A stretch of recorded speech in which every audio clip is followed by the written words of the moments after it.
Existe un mundo mejor. Quédate a disfrutarlo, que juntos somos un montón. Y a este montón que juntos somos, si no estamos juntos dejamos de ser este montón, le proponemos a partir de este momento nuestro cotidiano ejercicio de radio. Ustedes saben, de lunes a viernes de 14 a 16 aquí en la M530 Somos Radio, la radio de Madres de Plaza de Mayo, tenemos para proponerles de enero a diciembre un pacto de imaginaciones. Siguiendo la lógica de las ideas de Eve de Bonafini, valdría la pena subrayar que la radio es un asunto que a su criterio funciona en los teatros de la mente. Eve no está ya en este mundo con nosotros, sus criterios están en este mundo y nos acompañan. Y entonces creemos que es procedente plantearles, ¿y si en lugar de oír solamente, escuchan? Como aquel que mira pero no ve y en un momento se dispone a ver lo que mira. Si la experiencia de radio no es solo una experiencia en un plano, en el auditivo, o en dos, el auditivo y el visual, ahora que el streaming, gracias a todos los que están allí, permite otro tipo de interacciones y se convierte en algo más circular aún, en que involucramos más de los dos sentidos que acabo de mencionar, si le agregamos en la mente las imágenes que podrían dispararnos, las voces, los sonidos, incluso los silencios que en radio valen un montón, aunque hay mucha gente que cree que la radio es sumar palabras y palabras y palabras y textos y textos y textos, en lugar de darle un lugar a la pausa, que implica reflexión y pensamiento. Claro, es difícil pensar en vivo. Es fácil hablar sin saber del todo lo que uno dice, pero de eso está lleno el mundo y pretendemos una radio distinta, al mismo tiempo que un mundo distinto y una Argentina distinta, y en eso estamos trabajando. En eso se nos ha ido la existencia y así será por siempre.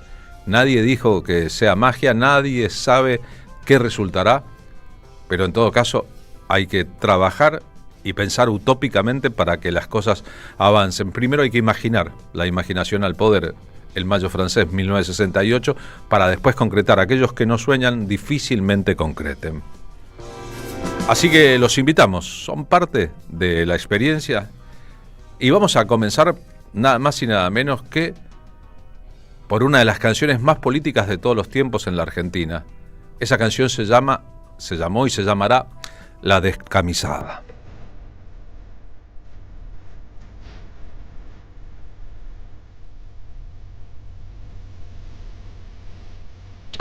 En 1951, después de una ley aprobada en septiembre de 1947 tras arduo debate, las mujeres pudieron votar por primera vez en la Argentina.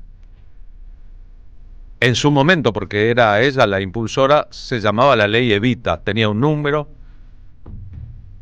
una raigambre, una lógica. La lucha de los feminismos en la Argentina habían empezado por las sufragistas a principios del siglo XX.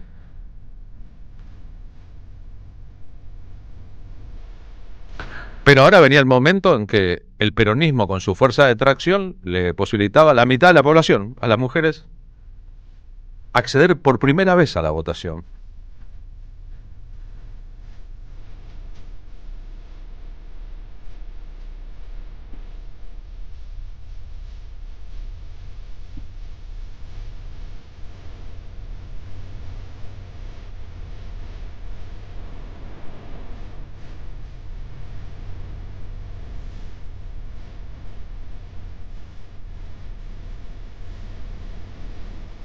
A Nelly Omar, que nació un día como hoy, el 10 de septiembre de 1911, en Guaminí, en la provincia de Buenos Aires,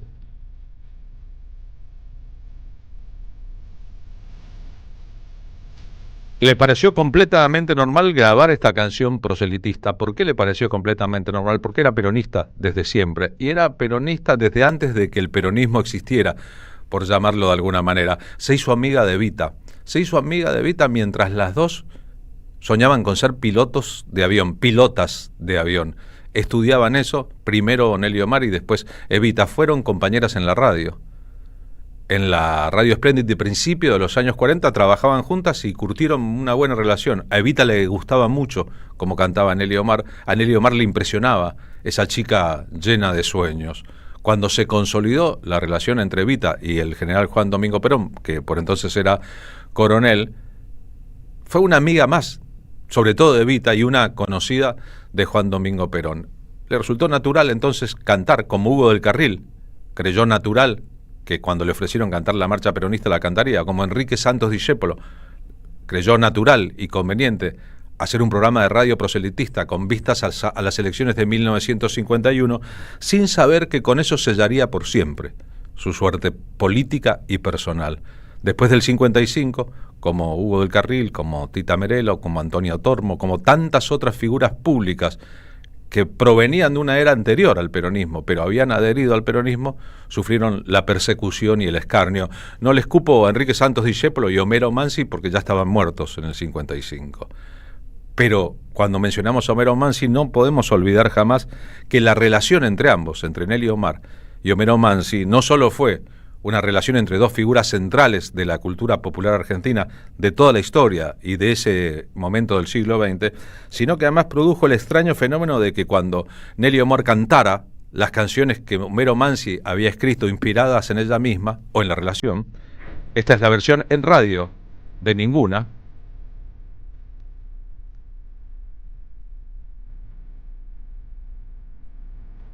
Perdón, dije 8 y fuimos, entonces, dejamos fuimos.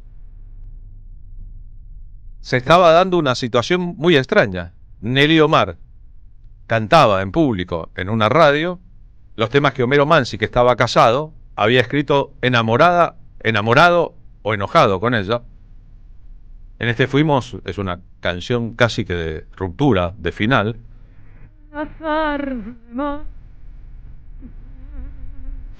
En una suerte de desafío a la moral convencional. Casi al borde de la imprudencia si es que querían mantener en secreto esa relación. En nuestro streaming estamos compartiendo imágenes extraordinarias de Nelly Omar festejando sus 100 años con una serie de conciertos que incluyeron uno inolvidable en el Luna Park, en que a los 100 años, vivió 103 en total, Nelly celebraba un siglo de vida cantando de parada el repertorio más importante de su trayectoria de cantora criolla, de cantora nacional, cantora de poncho y con guitarristas detrás.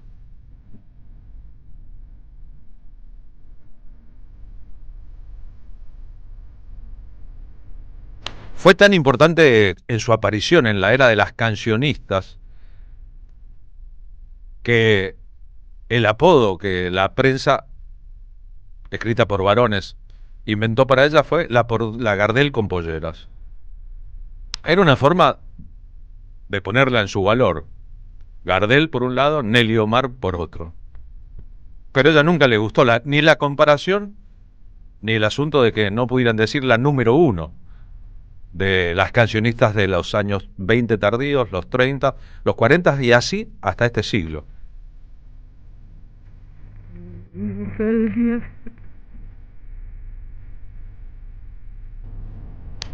Al contrario de otros grandes que se murieron sin haber tenido el reconocimiento que merecían después de las persecuciones, los 103 años de vida de Nelly Omar le permitieron coexistir con el momento en que el kirchnerismo llegó al poder y con un montón de estructuras de la cultura que no solo trataban de empatizar con el presente, sino poner un poco de justicia para atrás.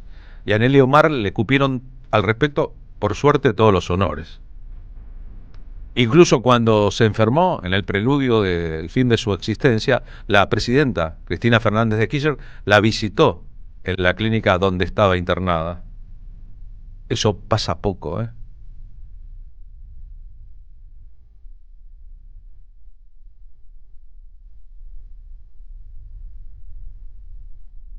Y eso le permitió a ella incluso revisar su propia historia, la negativa a hacer pública la relación con Homero Mansi y decir al final de su vida, sí, La verdad que sí, pasó lo que todo el mundo cree que pasó, solo que él estaba muy enamorado, pero casado y no pensaba divorciarse, y yo no era una mujer para ser la amante de un hombre de esas características, muy lleno de ilusiones y de ímpetus, pero que no iba a formalizar conmigo. Me proponía alquilar un departamento, yo no soy una mujer a la que le alquilan un departamento.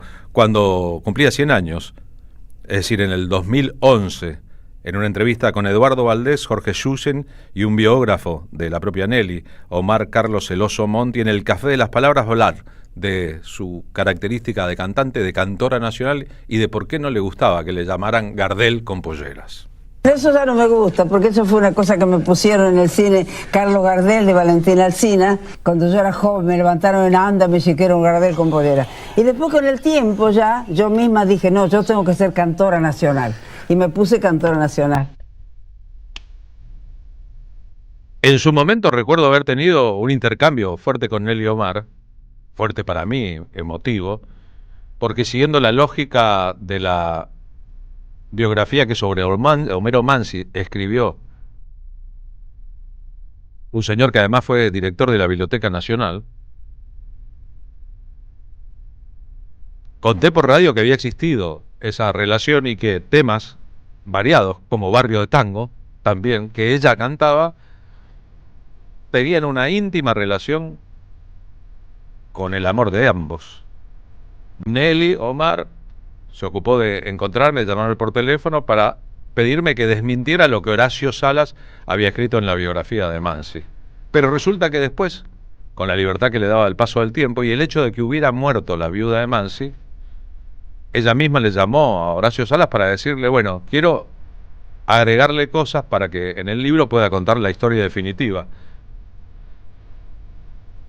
Y en aquel momento otra vez la entrevisté preguntándole a qué se debía el cambio y me dijo, bueno, yo tenía una ética. Ahora que la viuda de Mansi ya no está con nosotros, antes la iba a ofender, puedo hacer pública una parte que yo no había querido contar.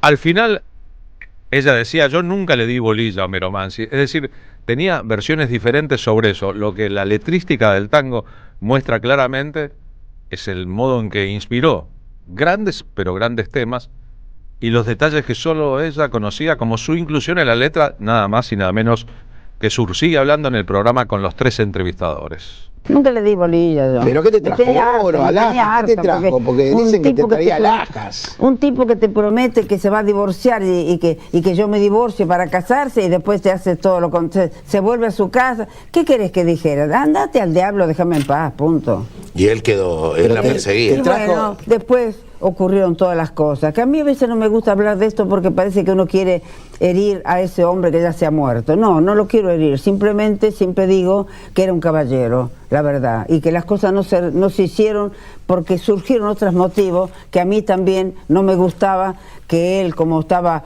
casado con un hijo y todo eso, que viniera, quédate donde está y punto. Y a mí déjame libre. Y alguien dice también que en realidad Malena se inspiró en vos. Y alguien dice también que hablando de La Ventana en Sur, bueno, eso sí, también se inspiró ¿por qué? en vos. Te voy a decir por qué. Porque yo cuando abandoné todo en mi casa, le dejé a mi suegra todo, me fui a vivir a esa casa, a ese departamento, porque yo nunca ni conviví, nunca tuve ninguna cosa con Mansi. Él me golpeaba la ventana para que yo le abriera, a lo mejor para traerme, qué sé yo, un paquete de caramelo, cualquier cosa, y después se mandaba a mudar. Entonces dice, y mi amor, y tu ventana. Todo ha muerto. Claro, no. Y mi amor, el de él, sí. Y tu ventana, porque él golpeaba para que yo la abriera. Perdón, y tu ventana, todo ha muerto, claro, ya lo sé, claro, o sea, porque usted no le daba... Claro, exacto, ahí está la palabra. Qué lindo. Y otra cosa, ese tango me lo trajo un día a mi casa con la letra del Último Organito, en el año 48 fue. Entonces me dice, por favor Nelly, este tango pasáselo a Rivero. El tango Sur, pasáselo a Rivero, porque yo le dije que ya está listo, qué sé yo. Entonces yo agarré un día el teléfono y le paso a Rivero el tango. Si ustedes observan, fíjense que Rivero lo único que que hace mal es cambiar la letra que dice, y mi amor en tu ventana, dice Rivero, y él ahí se equivocó porque era y tu ventana. Entonces, pero después canta toda la forma, el fiato, todo lo hace como yo se lo pasé, pero nunca Rivero dijo que yo se lo había pasado. Qué bueno que vivió para poder contar todo esto, ¿no? Y cuando decimos todo esto no es porque involucre relaciones privadas entre personas muy famosas, sino porque incluye una explicación que ilustra y para siempre permite entender de qué hablan canciones muy importantes como Sur, del gran Homero Mansi. Aquella vez que hablamos también contó de qué manera una conspiración con el médico que atendía a Homero Mansi le permitió a Nelly Omar visitarlo en el momento definitivo de su existencia. De noche, con un auto que entró al sanatorio, el Policlínico Bancario en la ciudad de Buenos Aires, directamente a un estacionamiento, una escalera, un encuentro final de dos personas que habían tenido lo que habían tenido, alejado del interés de la propia familia y los medios de comunicación, que no eran lo que hoy son al respecto, pero en que los dos eran pesos pesados.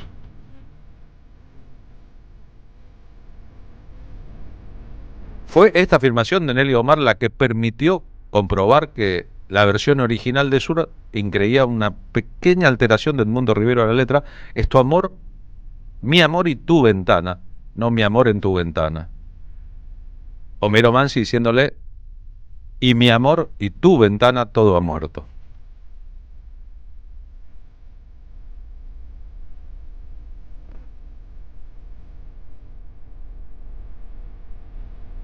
Nelly Omar vino a vivir a los 11 años a la capital federal desde Guaminí. Murió su padre. La madre tenía que criar 10 hijos. Empezó a trabajar en lo que hubiera. Trabajó de costurera, por ejemplo, cosiendo ropa. Empezó a estudiar canto, arte dramático y danza. Su belleza impactante y su capacidad de cantora le hicieron un camino. Curiosamente o no, después de la caída del peronismo, las persecuciones, el allanamiento de su casa, las acusaciones la llevaron a un exilio, primero en Montevideo y después en Venezuela. Tita Merelo le dio una mano para conseguir trabajo. Aquí había terminado cantando en las cantinas. Había terminado, después del 55, golpeando puertas que no se le abrieron más. Repudiada por sus propios amigos o los que creía que eran sus amigos. Se retiró, no cantó más. En los años 60 se acordaron de que existía cuando ya había menguado la persecución al peronismo, pero seguía proscripto, y esbozó un retorno. Pero el verdadero retorno fue con el gobierno de Néstor Kirchner y de Cristina Fernández de Kirchner luego, cuando la pusieron en su lugar exacto, cuando ella había sobrevivido, al contrario de la mayoría de los otros, y podía en su figura hacerse una retrospectiva sobre qué había ocurrido con tanta gente hermosa en épocas crueles como la actual en la Argentina. Aquí cuenta la historia de cómo conoció, cuando las dos querían pilotear aviones, a Evita. Si en algún momento vos te mudaste a Quilmes y en Quilmes había un aeródromo, Claro. y cuenta una historia Ahí. que fue en ese aeródromo donde conociste a Evita, porque a Evita Totalmente. le encantaba volar. Hubo como una especie de diálogo, ¿es cierto Claro, eso? sí. Y ahí nació la gran amistad con Evita. Y volábamos los cuatro en un Viscra. Que vos Eso es ustedes 40-41, mucho antes de que ella lo conociera a Perón. Fue en el 40. Mujeres de evidente vuelo propio.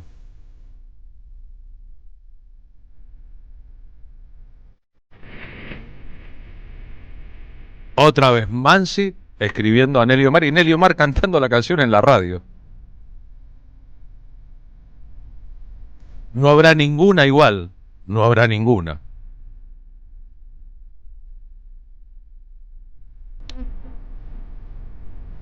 En su momento, Mansi se las arregló para decir que Malena, otro de los himnos del repertorio, había sido escrita en homenaje a una cantante que vio un día mientras estaba en un cabaret en Brasil. No era la verdad. La verdad es que de gira por México, mirando una cantante en una noche con mucho tequila, Escribió la historia de esa mujer que canta el tango como ninguna porque en cada verso pone su corazón. Y mandó por carta a Buenos Aires a la casa de Lucio de Mare la letra para que de Mare la musicalizara. Cuando volvió no había ocurrido.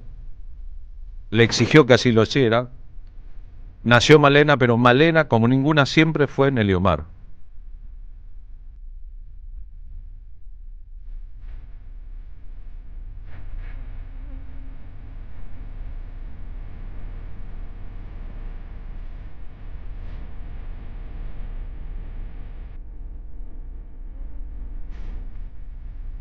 Hay pocos escritores de letras en el mundo, no solo en la Argentina o en lengua castellana, que hayan llegado a los niveles poéticos de Homero Mansi, está claro.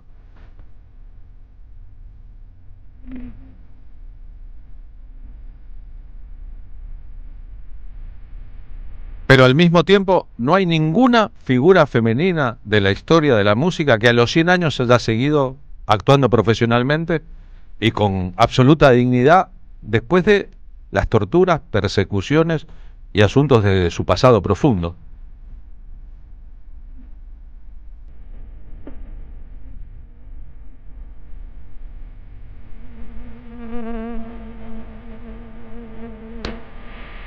Lo de Cantora Nacional, lo de El Poncho, lo de las guitarras, involucra un montón de elementos ahí. La canción criolla, la relación entre el campo había nacido en el interior profundo de la provincia de Buenos Aires, en una estancia, además en Guaminí, y la música urbana.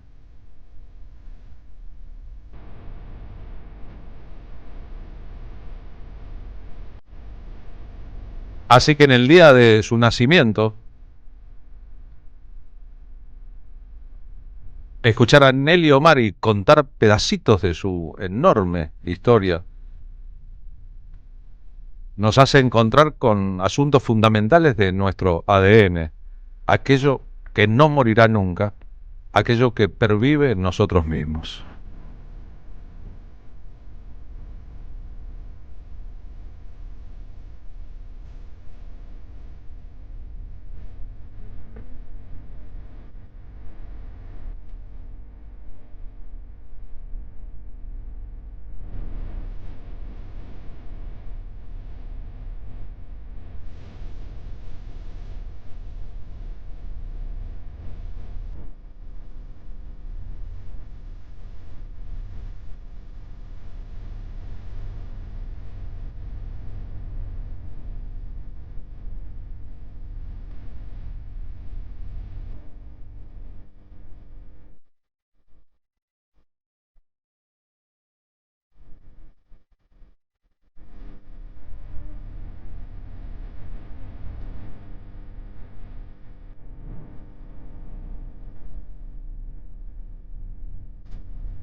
Carlos Polimeni en la tarde de la radio de las Madres de Plaza de Mayo.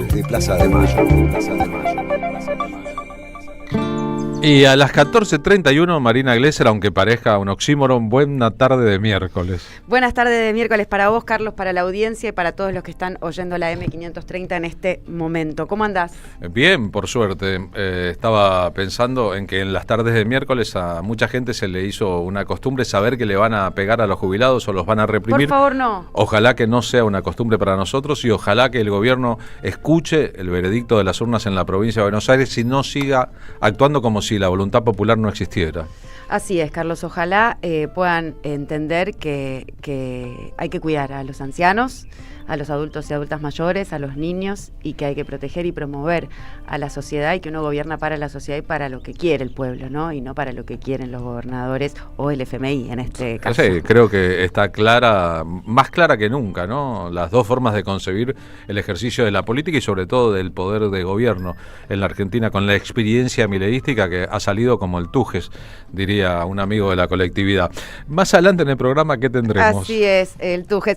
Vamos a hablar con Rafael Spregelburg. Rafael Spregelburg estrenará este jueves, entrará a la Academia Argentina de Letras, participa desde hace un año en la institución como hombre de teatro. En la ceremonia el actor va a brindar un discurso que tituló Las palabras de los otros, que ya me interpela, la palabra de los otros, y además en estos momentos protagoniza Tirria junto a Diego Capusotto y Andrea Politi. La obra se estrenó el 7 de agosto en el Teatro Metropolitan, las funciones van jueves, viernes y sábados. Vamos a estar conversando sobre Tirria y también sobre este hombre de letras, este hombre de teatro que está en la Academia Argentina de Letras, que es Rafael Spregelburg. Y Tirria es una comedia negra que cuenta la historia de los Sobrado Alvear, una familia patricia argentina. Siempre lo que traigo en las columnas, alguien puede poder asociarlo como analogía de la realidad, ¿no? Es una familia patricia argentina venida menos, junto a su fiel criado Hilario. Todos los veranos, los Sobrado Alvear fingen partir a Europa, excepto Hilario. Nadie sabe su secreto. Arruinados económicamente, pasarán los siguientes 3 meses encerrados en los baúles en que se arrumban en su mansión, sobreviviendo a base de recuerdos. Por suerte, para ellos, Hilario, casi de la familia, se ocupa de todo y no dudará en llegar a cualquier extremo para salvar el honor de la casa.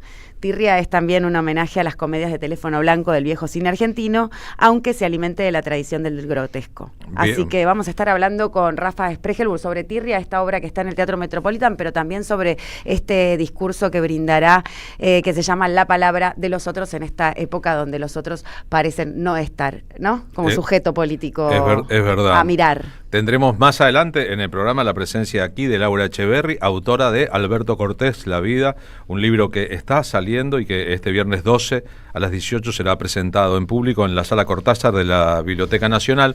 A los que viven en La Plata o los alrededores tenemos para ofrecerle un sorteo de 2 entradas para ir a ver a Felipe Piña y Pedro Saborido, que se presentarán en La Plata con su espectáculo sobre la historia argentina. Las entradas las vamos a sortear entre todos los que whatsappean con nosotros, si viven en La Plata, en Berisso o Ensenada, mejor para que estén más cerca del Teatro Metro, donde se va a realizar la función de este jueves. Pero ahora nos vamos rumbo a Martín Suárez en este día de miércoles en la Plaza de los Dos Congresos. Martín, ¿cómo va? Buenas tardes. ¿Cómo te va, Carlos? Así es, Plaza Congreso, estamos en una nueva marcha de jubilados y jubiladas, pero con un apartado más que especial. Hoy se cumplen 6 meses en donde las fuerzas de seguridad de Patricia Bullrich le dispararon directamente en la cabeza a Pablo Grillo, colega querido que sigue peleando por su bienestar. Ya está fuera de peligro, quizás no corre más peligro su vida, pero lamentablemente los médicos dicen que no va a quedar en las mismas condiciones en las que estuvo trabajando segundos antes que las fuerzas de seguridad le dispararon en la cabeza así, a quemarropa. Por eso hoy van a marchar desde Plaza Congreso hacia Plaza de Mayo a partir de las 3 de la tarde aproximadamente, jubilados, jubiladas, las diferentes organizaciones de pensionados y un montón de organizaciones sociales, gremiales y sindicales que se van a estar congregando aquí en Plaza Congreso, con el acompañamiento obviamente de vecinos y vecinos de diferentes barrios. ¿Cómo es tu nombre? Alberto. Alberto, ¿de dónde sos? Soy de Valvanera. Barrio jodido, Valvanera, ¿no?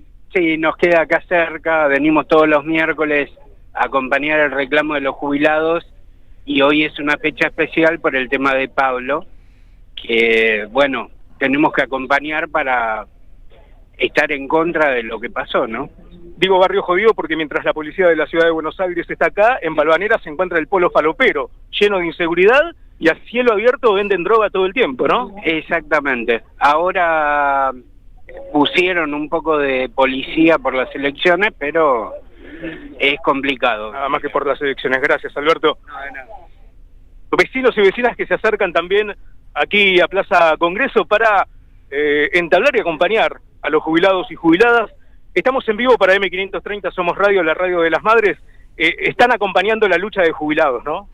Sí, mi nombre es Elena Quintana, pertenezco al pueblo COM de la provincia del Chaco. En este momento estamos acompañando como un movimiento del MIC de Raúl Castel, diciendo basta Milei, basta de muerte silenciosa que hace contra el pueblo argentino, donde le está matando de hambre, no solamente al desocupado, sino a los abuelos que tanto tiempo trabajaron para tener una vejez tranquila y hoy en día tienen que estar manifestándose. Es injusto. ¿Te viniste desde el Chaco? Yo soy del Chaco. Yo estoy ahora en este momento en Rosario, pero también vine a acompañar, aprovechando que estaba ahí, que venía un colectivo, vine a acompañar con el movimiento, entendiendo también la lucha que tenemos en el Chaco. Y la crisis no es solamente en el AMBAC, porque a veces somos muy porteñocéntricos, sino que es en todo el país, ¿no? El país más pobre es el Chaco. Nosotros allá hay gente que come una vez al día y al otro día no sabe qué va a comer y si va a comer. Es difícil la situación. Milei no viaja, solamente se queda en Buenos Aires y no ve el resto del interior del país donde hay gente que se está muriendo de hambre, la asignación no alcanza, hay mujeres que cobran con pensión por discapacidad que se le cortaron. Gracias. ¿Cómo era tu nombre? Elena Quintana. Elena, muchas gracias. La palabra de una vecina que se viene de Rosario, que también nació en el Chaco, acompañar la lucha de jubilados y jubiladas. Estamos en vivo para M530, La Voz de las Madres, la radio de las Madres de Plaza de Mayo. Señor, hay que estar acá, otro miércoles, ¿no? Y sí, hay que estar todos los miércoles, ¿qué va a hacer? ¿No queda? ¿Usted es jubilado? Sí, jubilado, hace poquito, pero soy jubilado, hace un año. Te lo ves, un pibe, te ha hecho un pibe. Gracias. Sí, trabajé en el Hospital Santoyani, fui chofer del SAME. ¿Qué jubilación tiene? ¿La mínima, la media? No, gracias a Dios, tengo una buena jubilación porque siempre laburé en 2 lados, gracias a Dios en blanco. Viste, bueno, tenía de otro laburo antes de la dictadura también, bueno, y tuve 6 hijos, entonces tenía que laburar. Entonces tengo más o menos una jubilación que puedo dar. Usted estuvo de los 2 lados del mostrador, atendiendo a la gente, recibiendo en los centros de salud, salvando vidas, y ahora tratando de que le vaya mejor a los compañeros que ganan la mínima, por lo menos, ¿viste? Que yo siempre digo lo mismo, que para casi un 1% 9. Está bien, para mí significa un peso más, pero para el de la mínima no, ¿viste? Tendríamos que tratar de que la mínima sea un 100% lo mínimo, y después nosotros, qué sé yo, un 50%, y el que gana más un 20%, ¿viste? ¿Cómo era tu nombre? Juan Domingo. Juan Domingo, qué nombre que te mandaste, Juan Domingo. Bueno, gracias, Juan Domingo. La palabra de Juan Domingo, entonces, también en el aire de la 530. Hoy escuchamos al pueblo, Carlos. Hoy en una fecha más que emotiva, que viene a apoyar a la familia de Pablo Grillo, que a partir de las 3:15 de la tarde aproximadamente va a estar marchando desde Plaza Congreso hacia Plaza de Mayo en esta fecha lamentable, ¿no? 6 meses en donde las fuerzas de seguridad de Patricia Bullrich le dispararon a quemarropa en la cabeza a nuestro colega querido fotoperiodista Pablo Grillo. Martín Suárez, es hermoso cuando, como acaba de ocurrir, ponemos en el aire de la radio las voces de la gente común, esa que no sale por radio y que refleja también una diversidad en el espectro de aquellos que, siendo jubilados o no, acompañan una lucha que con toda certeza tiene la mayor capacidad de concentrar los mejores esfuerzos en pos de justicia para todos, que es el tema central de la sociedad argentina hoy. Ayer hablamos con el padre Paco Olveira, que todos los miércoles está ahí, apoyando como tantas otras personas una lucha que le es ajena, pero al mismo tiempo le es propia. Si todos pudiéramos reaccionar de la misma manera, este mundo y este país serían completamente diferentes. Después de que hablamos nosotros con el padre Paco Olveira, a 3 otros medios de comunicación se les ocurrió la misma nota, y nos parece muy bien que esta radio influya sobre otras y otros medios gráficos, y que palabras tan valiosas que los medios hegemónicos en realidad muchas veces no reproducen, como la de las personas de la calle, lleguen a los oídos de la mayor cantidad de gente posible.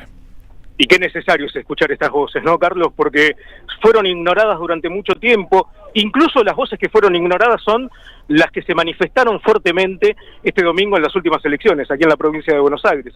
Las que fueron soslayadas, las que fueron ocultadas, pisoteadas y otra vez ultrajadas por las políticas de vaciamiento de este gobierno. Bueno, siempre el aire de la 530 está no solamente para escuchar a los referentes que están siempre predispuestos a hablar, sino sobre todo al pueblo que necesita que lo escuchen, y aquí tendemos este micrófono, siempre. Muy bien por hacerlo. Abrazo grande, Martín, gracias.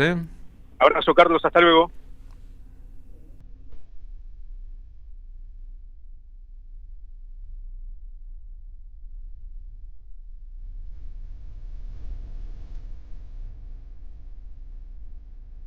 ¿Ya reconocen la cortina de La Patria no se vende, nuestro espectáculo de radio Café Concert? Pasaba por aquí para contarles. Este domingo, 14 de septiembre, haremos una función en Gleu, en la provincia de Buenos Aires. En el Centro Cultural Ruca Pirén, que gestiona la cantora sureña Marta Pirén, que nos hizo una gentil invitación.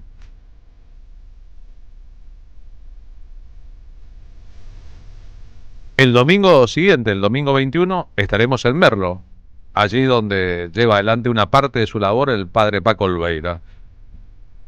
El lugar se llama El Federal. Y el 28 de septiembre, estoy repasando los 3 domingos que quedan de este mes, lo haremos de vuelta en Bargoglio, en el barrio de Flores, en la capital federal. Ya estuvimos ahí para el Día del Amigo. En todos los casos las funciones se llenan. Y en todos los casos, en domingo, las funciones son al mediodía. Domingo, 13 horas, se da puerta el 14 en Gleu, el 21 en Merlo y el 28 en Flores. Las entradas están en venta en alternativateatral.com y se consiguen con descuento en la previa. La mayoría de las veces, por no decir todas las veces, después no hay postventa porque cuando se llena el lugar no se le puede agregar gente. Y en estos encuentros lo que proponemos es un abrazo compañero, llenarnos de sentido con aquellos que, como nosotros, están en las antípodas del presidente Milei y sus elencos de gobierno. Los que tiene afuera y lo manipulan a él, y los que tiene adentro y él cree manejar. En realidad se los han puesto. Si no, ¿cómo se explica que Bullrich, Sturzenegger y Caputo sean funcionarios de todos los gobiernos de derecha, incluyendo el de la Alianza hace 26 años ya? Y que sean exactamente las mismas políticas que replican las políticas de Martínez de Oz. Martínez de Oz, Menem, Macri, Milei, además de tener la M en común al principio, tienen en común las políticas económicas. Y digo también una visión sobre la sociedad, sobre a quién premian y a quiénes castigan. Y aquellos que creen que la derecha puede mejorar, la verdad no se relacionan con la evidencia de las realidades. Buscan cumplir los mismos objetivos cambiando de rostros, de nombres y de modales, pero son feroces, odian a los pobres, persiguen a los militantes, son capaces de proscribir líderes y además inventan causas, como ocurrió en toda la historia a partir del 55, para aquellos a los que no pueden domesticar. Así que gracias a todos por ser parte de nuestra iniciativa. Esta es su tercera temporada y para salir de aquí, ya que empezamos homenajeando a Nelly Omar, el más famoso de los temas que Homero Mansi le escribió, pero Malena, ella no lo cantó.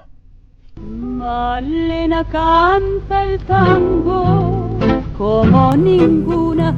Salvo esta vez, en que grabó 24 segundos así de cortito, era ella misma, en un programa de radio. Tiene pena de bandoneón. Auspician La Tarde con Carlos Polimeni. La Municipalidad de Pehuajó sigue inaugurando obras en 2023. Cierre del primer basural a cielo abierto de la provincia de Buenos Aires. Nuevo complejo ambiental. Jardín 919. Centro de Atención Temprana Dr. Ferreira. Complejo cultural. Nueva guardia del hospital. Más de nuevas 200 viviendas. Pehuajó. Gestión Pablo Javier Zurro. Somos Radio AM 530. Hola, ¿qué tal? Comprensión de texto y contexto. Vuelve Contraeditorial. Un límite al discurso dominante.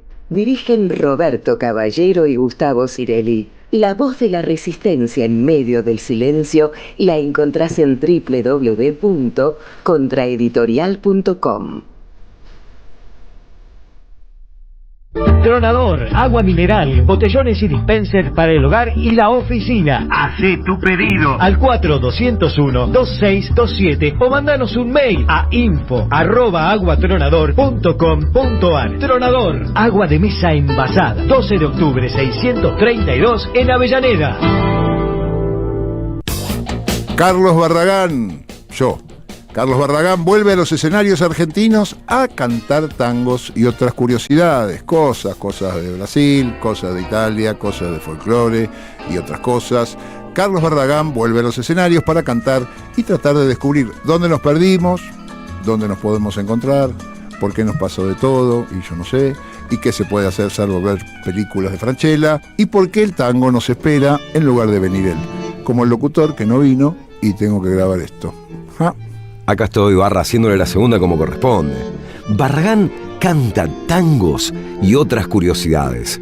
Viernes 19 de septiembre, 21 horas, Lanús. Avenida 9 de julio, 1999. Perón, Resto Bar. Entradas en Alternativa Teatral.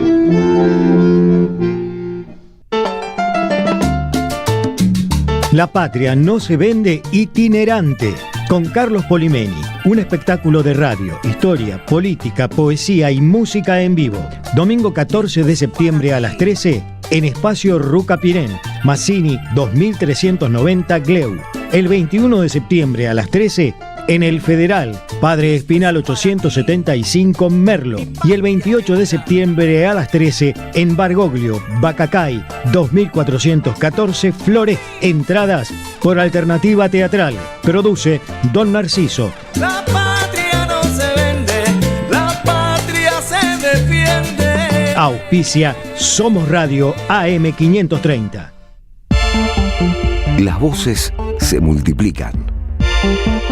Nuestra comunidad se agranda. Este descubrimiento de hace 100 años le dio vida a muchísima gente. Gracias a la comunidad 530, renovamos nuestra planta transmisora. Más potencia, más llegada.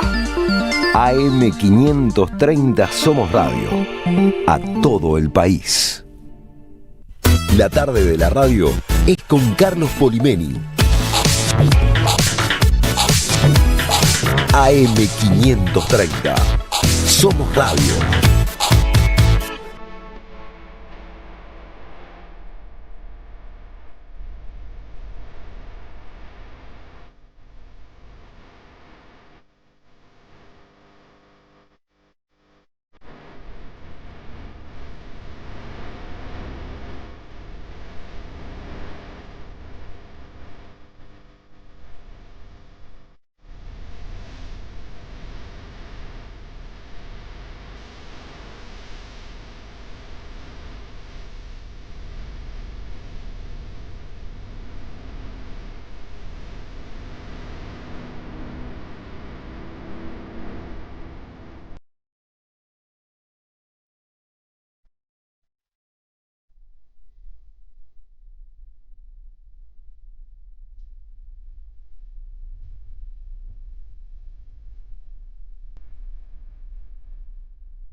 Estamos escuchando un gran tema y una gran interpretación del pampeano Alberto Cortés.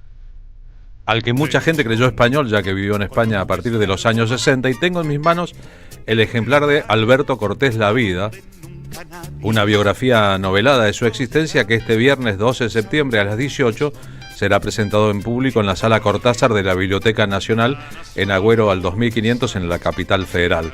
Alberto Cortés La Vida es una reedición de un libro originalmente publicado en el año 2008 y como si fuera un vendedor ambulante, digo, y por si esto fuera poco, tenemos a la autora, Laura Echeverri. Laura, gracias por haber venido a la radio. Oh, gracias a vos, Carlos, por convocarme y encantada de estar acá. Es una hermosura, naciste en Lincoln, en la provincia de Buenos Aires, en 1970 y publicaste por primera vez este libro en el año 2008. ¿En México fue?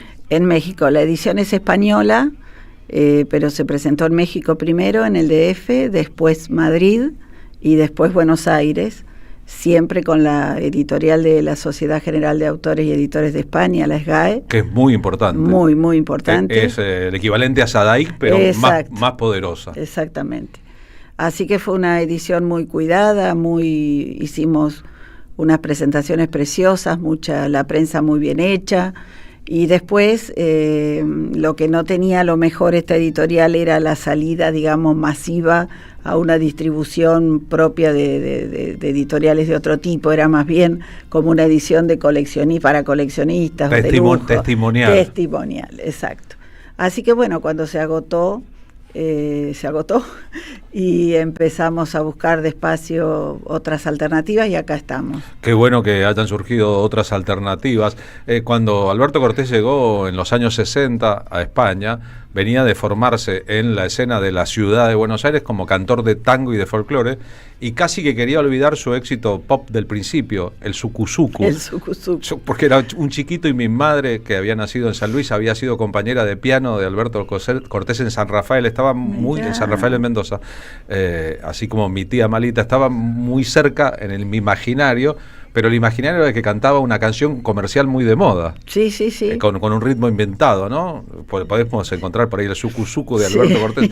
Se está poniendo de moda en toda la capital el vaivén del sucusucu. Sucusucu te voy a dar, sí, decía esa canción. Pero cuando llegó a Europa se encontró con otro mundo, se encontró con la canción Inteligencia Francesa, con Jacques Brel, se encontró con los grandes poetas y la posibilidad de musicalizarlos, y lo que hicieron después otros, como Joan Manuel Serrat, por ejemplo, lo hizo antes Cortés. Exacto. Este es el sucusucu. Sí.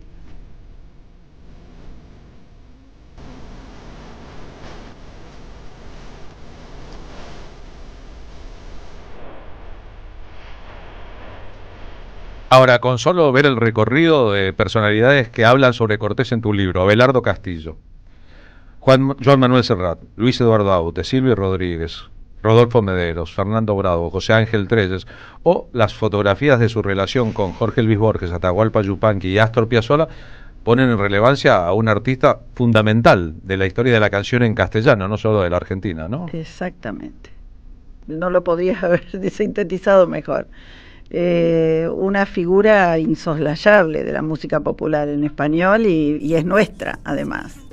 Es verdad, y en España hay una pelea con Alberto Cortés, porque lo quisiera en español, sí, si se quiere. Sí, y bueno, países de Centroamérica como México, como Cuba incluso, la repercusión de Alberto en esos países ha sido impresionante, y es como vos decías, el precursor reconocido en esto de musicalizar a los poetas, que después Serrat toma la misma música que Alberto les había puesto a temas como Retrato, Las Moscas de Machado. Claro. Y que son temas muy importantes, o sea, solamente para aquellos que leen en los discos o hoy donde encuentren quiénes son los autores y compositores, se dan cuenta que Serrat, cuando cantaba Las Moscas, cantaba una canción de Alberto Cortés, sí. en el disco dedicado a Antonio Machado, y que cuando cantaba Retrato estaba haciendo exactamente lo mismo, o ¿no? Las Nanas de la Cebolla de Miguel Hernández, lo mismo, a tal punto que grabaron un dueto después. Sí, exactamente, es decir, que fue un precursor de algo que después atribuimos claramente a Joan Manuel Serrat, al lado de Paco Ibáñez, hay que decirle, que hacía lo mismo, pero más con la literatura clásica de la historia de la lengua española. Vos sos profesora de letras,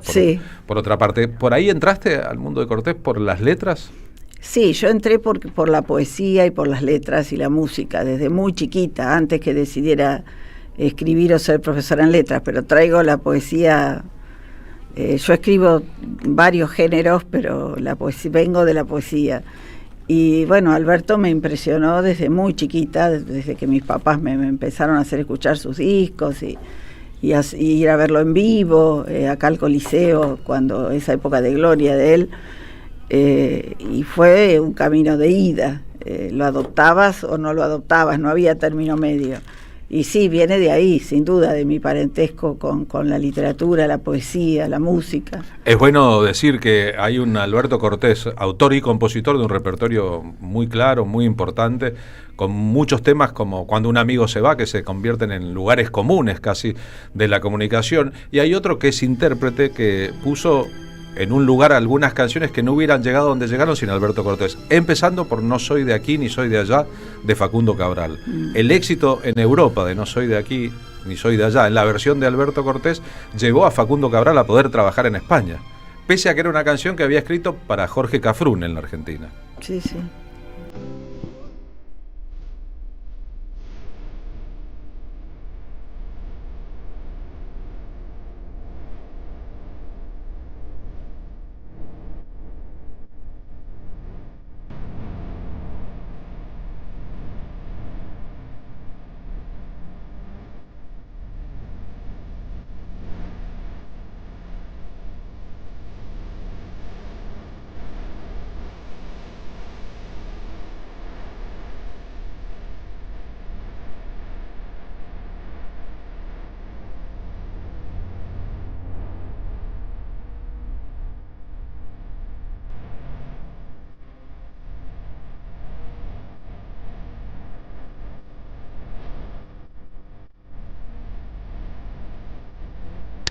¿Crees que se quedó a vivir para siempre en España? Sí, volvió muchas veces a cantar y a actuar, pero nunca evaluó radicarse de vuelta en la Argentina porque estaba casado con una europea. Claro.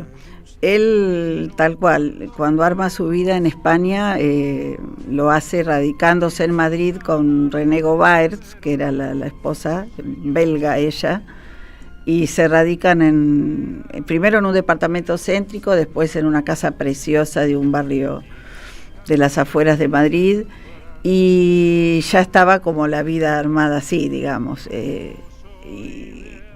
También tuvo idea de radicarse en algún momento en México o acá. Él amaba venir a Argentina, era su debilidad absoluta venir para acá. Estamos compartiendo una foto de Alberto Cortés. ¿Es con la esposa o es con vos? No, esa soy yo. Ah, esa sos vos. Bueno. Esa soy yo. Ay, gracias.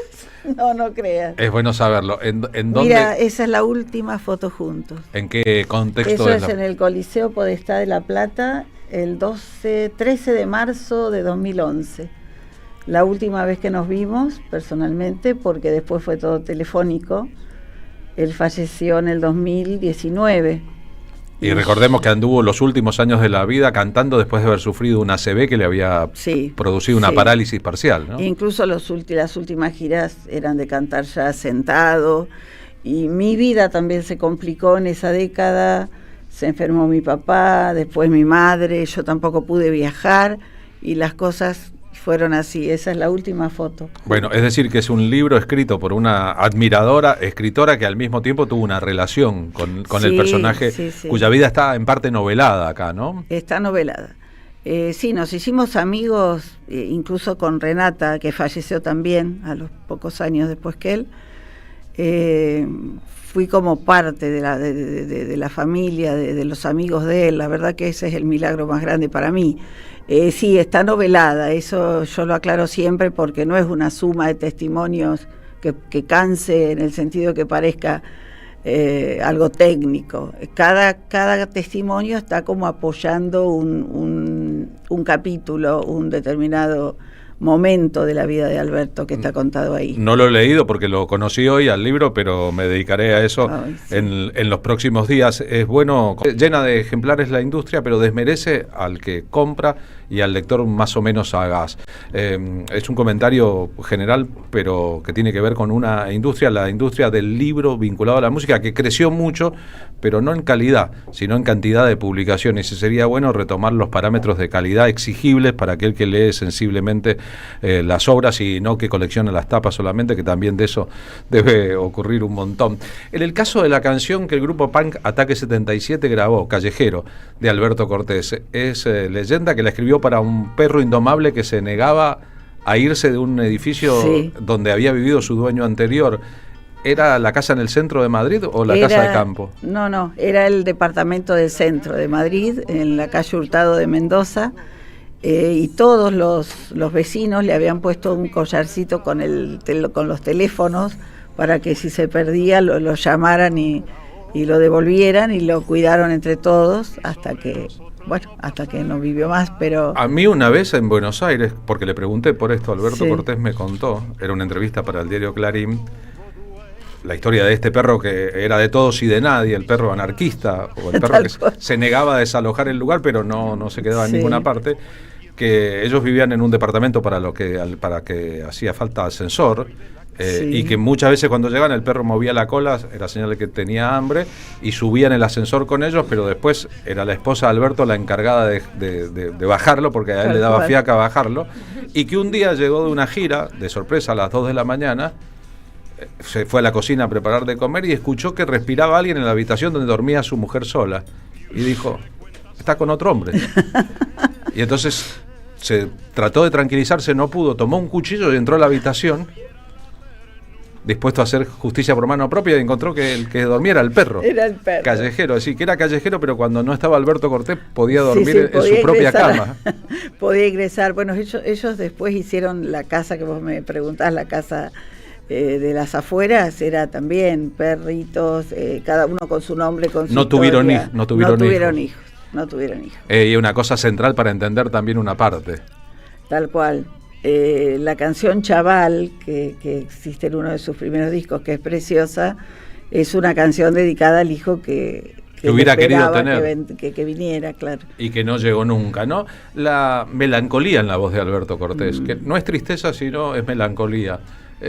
¿Crees que está relacionada con la distancia del Sí. propio país? Porque también era melancólica cuando cantaba tango, si cantaba muy bien tango en la Argentina, o cuando cantaba folclore como un pampeano que vivía lejos de la Pampa. Sí, yo creo que a la distancia, esto lo hemos hablado mucho con él.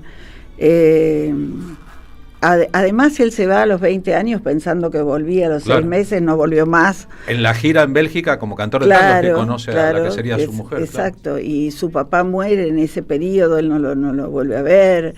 El desarraigo en Alberto y la distancia, como vos decís, hasta que está como título de su canción, Claro. lo marcó muchísimo, era muy nostálgico. Yo un día le pregunté si era nostálgico por naturaleza, y me decía que era nostálgico por naturaleza, pero trataba de ser un nostálgico programado, cosa de que su nostalgia no tuviera necesidades que a él lo deprimieran, pero me hablaba de cosas que le daban nostalgia, y yo que soy de un pueblo chico, porque yo soy del Triunfo, muy cerquita de Lincoln. Él me hablaba de los aromos, de los atardeceres en otoño, de ese olor a las hojas secas y a las estufas, viste, al humo de las estufas, y a mí me hacía acordar a mi pueblo, o sea, cómo es imposible que no extrañe esto desde España, o sea, se lo entendía muy bien a eso, y hizo de la nostalgia una herramienta para crear fabulosa, porque de ahí salieron temazos. Claro, bueno, la nostalgia, como la tristeza, es gran inspiradora. Tal cual. En el caso de Alberto Cortés, se trató de un auténtico portento, digo, autor de buena parte de las propias canciones y intérprete que puso en súper valor las canciones ajenas que cantó. Fue importante Waldo de los Ríos también Muy importante. en la experiencia de Alberto Cortés en España. Waldo de los Ríos, un gran arreglador que tuvo que irse de la Argentina, se fue casi que corrido porque no entendían sus aportes a la música popular, electrificando el folclore, por ejemplo, o sus arreglos que estaban muy anticipados, y en España triunfó tanto en la música muy comercial como acompañando a grandes intérpretes, entre ellos Atahualpa Yupanqui y Alberto Cortés. Sí. Nada menos. Se hizo muy famoso con sus versiones de música popular de las arias de las óperas célebres, para desmedro de aquellos que confían en que la ópera debe ser solo reservada a los operómanos, y terminó quitándose la vida muy temprano, Sí. en medio de una circunstancia muy extraña. Muy extraña, sí, muy extraña. Waldo había triunfado antes que Alberto. Claro.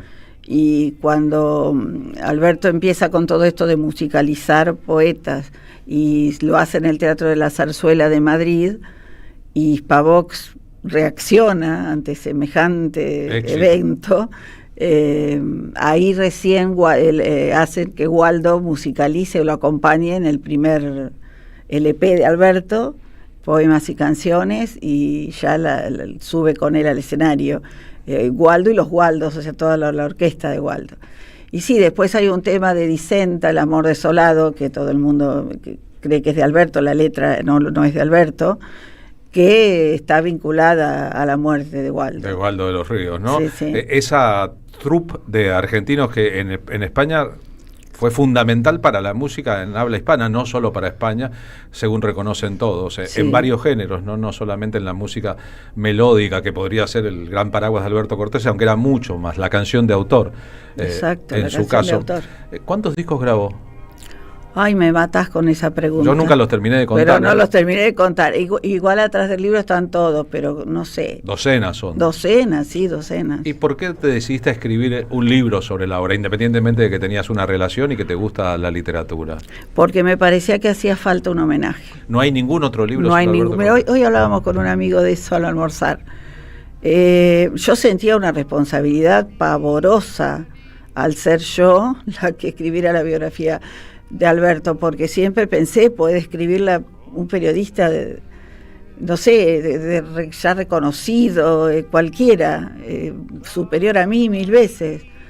Y mi responsabilidad era enorme, mi primer libro, el primero que sale a la luz, y bueno, por suerte la crítica lo recibió fantásticamente, después se me fueron los miedos, yo estaba segura de lo que podía hacer, pero, viste, era mucho para mí, para mis espaldas, y sin embargo no había ninguno, y yo sentía que este hombre merecía que su vida quedara documentada más allá que en su música. Tal vez lo central para un proyecto de esas características es el amor que uno tenga. Eso y es la así. capacidad de dedicarse, ¿no? Y las ganas de, y claro, y las ganas de dedicarse. Mucha gente no sabe, este es un libro como de 400 páginas, sí, ¿no? Casi 500.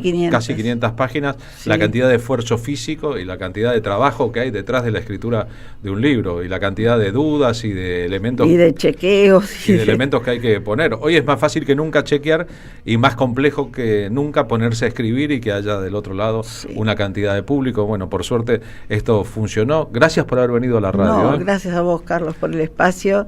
En nombre de Alberto primero. Sí, claro.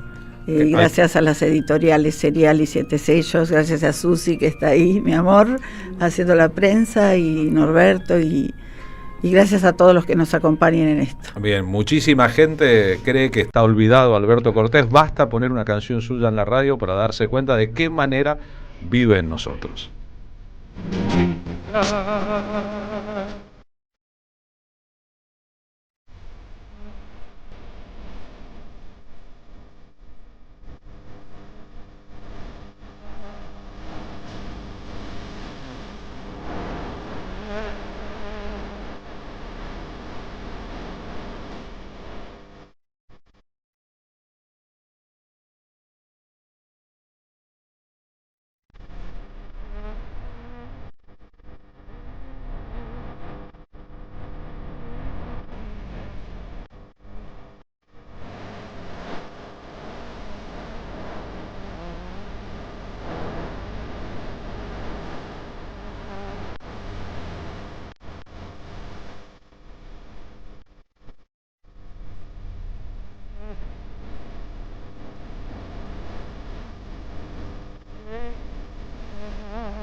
En AM530 pasan muchas cosas. Y todo lo que pasa está en la red.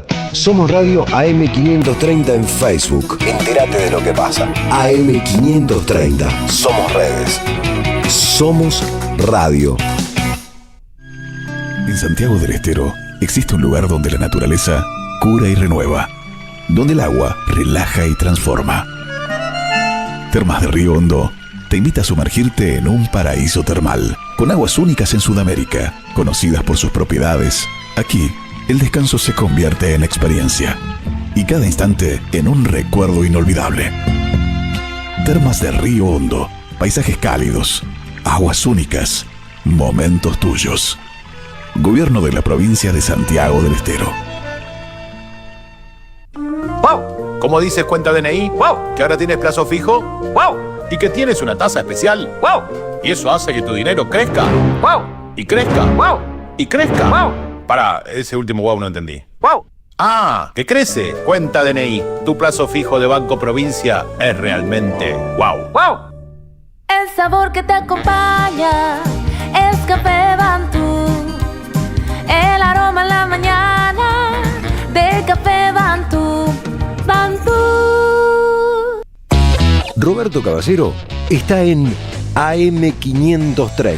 Y la verdad que tengo que decirles que estoy muy contento porque nos visita el candidato Mariano Recalde. Más que cómo termina Milei, me preocupa cómo terminan los argentinos, ¿no? A dónde lleva Milei a los jubilados, a los docentes universitarios, a los médicos, a las personas que se van a atender a hospitales como el Garrahan, a las personas con discapacidad.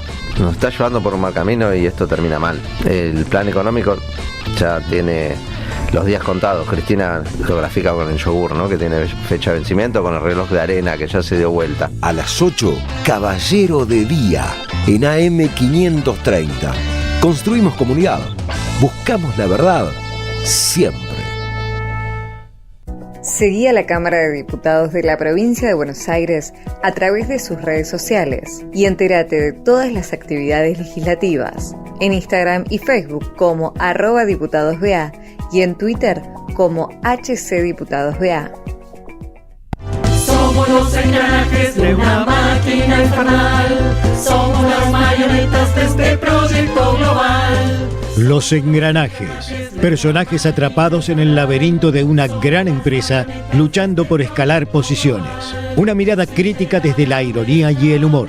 Todos los sábados a las 20 en el Teatro Anfitrión, Venezuela 3340. Los engranajes de Nathan Kuznir. Entradas por Alternativa Teatral. En Banco Credicop tenemos 276 filiales con la mejor atención personal, donde te resuelven todo siempre con una sonrisa. Movete a Credicop. Movete a un banco distinto. Banco Credicop Cooperativo. La banca solidaria. Para más información consulta en www.bancocredicop.com o comuníquese gratuitamente a Credicop. Responde 0800-888-4500. Banco Credicop Cop Limitado. Reconquista 484 Cava. AM530 Somos Radio. Buscamos la verdad siempre. La utopía es una isla lejana. No llegaremos nunca hasta ahí. Pero qué lindo soñar que sí.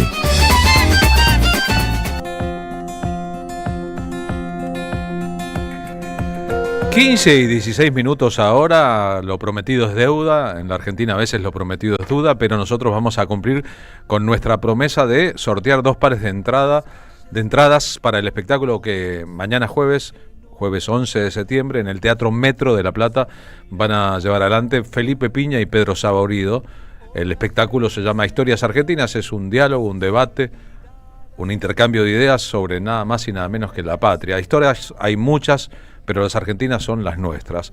Un encuentro con aquellas revoluciones, mitos, delirios, amores, identidades, momentos que marcaron para siempre el destino de esta patria. Es lo que proponen Piña y Saborido, que después van a ir a contar estas historias y otras en un espectáculo en España.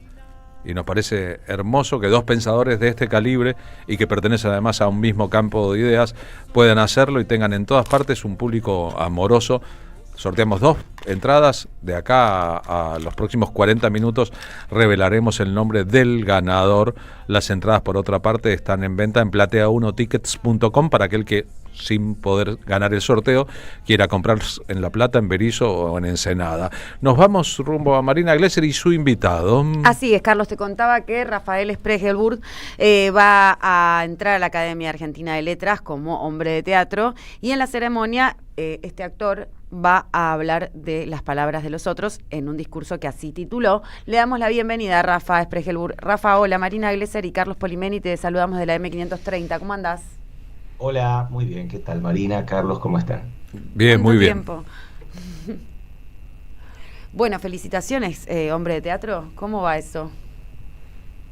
Bueno, es una ocasión única, ¿no? Bastante singular. La Academia Argentina de Letras está integrada sobre todo por filólogos, lingüistas, pero también tiene autores de narrativa, de poesía, y han notado en algún momento de su historia que también estaría bueno integrar la academia con algún dramaturgo, así que me han invitado a formar parte. Yo hace en realidad un año que estoy dentro de la academia, pero por motivos de salón y burocráticos y de agenda. Protocolares también, ¿no? Sí. Protocolares, sí. Recién mañana se hace el acto de nombramiento, en el cual uno ingresa con un discurso que queda allí registrado en los anales de la academia. Yo a mis hijos los tengo engañados para que vengan, les dije que me van a nombrar caballero y me parece que me lo creyeron. Muy bueno, me interesaba mucho que se llama La palabra de los otros en estos tiempos donde el sujeto, el otro o la otra, está como desdibujado. ¿De qué versa este discurso que vas a hacer mañana, si nos podemos adelantar un poquito acá? Sí, claro, versa sobre varias cosas. En principio sobre el hecho de que en teatro, o particularmente lo que yo hago, que es dramaturgia, ¿no? La escritura del texto teatral, se da una situación muy ejemplar, que es que la palabra casi siempre es de los otros, ¿no? Cuando el actor está en escena tiene que, en el 90% de los casos, recitar palabras que son de otro. Y esto tiene una cantidad de connotaciones, bueno, casi infinitas, que yo trato de desandar en este discurso, ¿no? Es un ejercicio de alteridad siempre el teatro, pero al mismo tiempo un poco mi tesis va por el lado que toda palabra en teatro es deíctica, ¿no? Los deícticos son estas palabras cuyo sentido solo se puede entender en el aquí y en el ahora. Si yo te digo hoy, bueno, hoy es una palabra de un contenido vacío que va a depender de cuándo lo diga. Pues en teatro todo lo que se dice depende de cuándo, de quién y de cómo. Yo puedo decir cómo me gusta este país y puedo querer decir que me gusta mucho o todo lo contrario. Y allí las palabras que han sido de otros se topan con una gestualidad, una intencionalidad, que es la de la oralidad pura, que es la que hace al teatro, ¿no? Bueno, y esto tiene connotaciones para mí muy, muy singulares, y espero yo sea este el motivo por el cual la academia ha decidido contar con un dramaturgo. Yo vengo acá a asesorar sobre las operaciones filosóficas que implica la lengua oral. Extraordinario, estoy extraordinario. Bueno, justo estoy cursando epistemología, así que escucharte me viene como anillo al dedo. Rafa, también estás haciendo las funciones de Tirria con Andrea Politi y Diego Capusotto sobre esta familia Patricia Sobrado Alvear, ¿no? También se podría hacer una analogía con el presente en este teatro que te tiene como actor, ¿no? Por eso me imagino que ese bigote. Así es, estoy de época, estoy a la Carlos Pellegrini. Sí, la obra es una obra muy divertida, escrita por Lucas Nine, que es historietista, y Nancy Giampaolo, escritora, un poco para que calce como un guante a Diego Capusotto, que hace un personaje muy, muy gracioso. Es una comedia ambientada, así, en los años 30, 40, ¿no?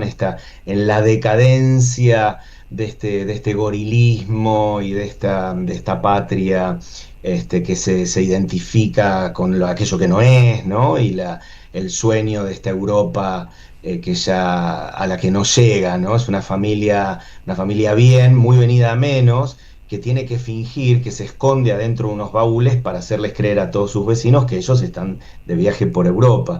Y el único que sabe la verdad es, por supuesto, el mayordomo. Hilario, por Capusotto, que es su contacto, que es quien niega, que es por un lado, quien más necesita creer en esa farsa. Esto es lo que tiene de interesante el planteo, que además de ser muy cómico, tiene algo, por supuesto, bastante trágico.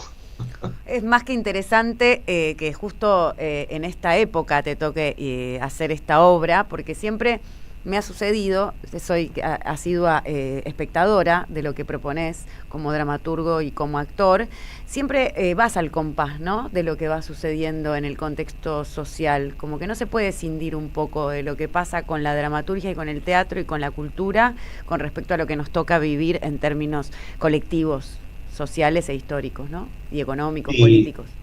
Es así, pero sin embargo yo lo cuento como parte de mis fracasos. A mí me encantaría escindirme, me encantaría proponer lo otro, me encantaría proponer una mirada que no esté entrampada por el problema del presente, me encantaría señalar hacia otros planetas, pero podés creer que siempre encuentran la manera de decir esto tiene que ver con esto. Bueno, pero es una característica del teatro, como pero te decía. Es una casualidad, ¿no?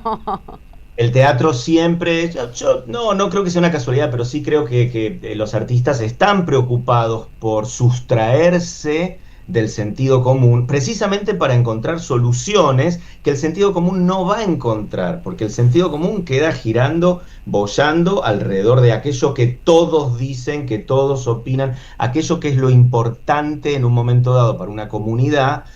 Bueno, en la teoría del caos hay una expresión muy interesante para definir esto, ¿no? Cómo cada problemática crea un campo asociativo que te impide saltar al marco de referencia en el cual verdaderamente está la solución. Y yo creo que las artes tienen un poco esa función, ¿no? Cuanto más, de todas maneras, alejado sea lo que uno proponga del sentido común, cuantos más sentidos no comunes uno proponga, bueno, precisamente lo hace para que entre en colisión con las mentes, las cabezas y las sensibilidades que lo van a traducir a lo que pasa, a su presente. De todas maneras, en este caso quiero decir que es el primer caso prácticamente en teatro donde la obra no es mía.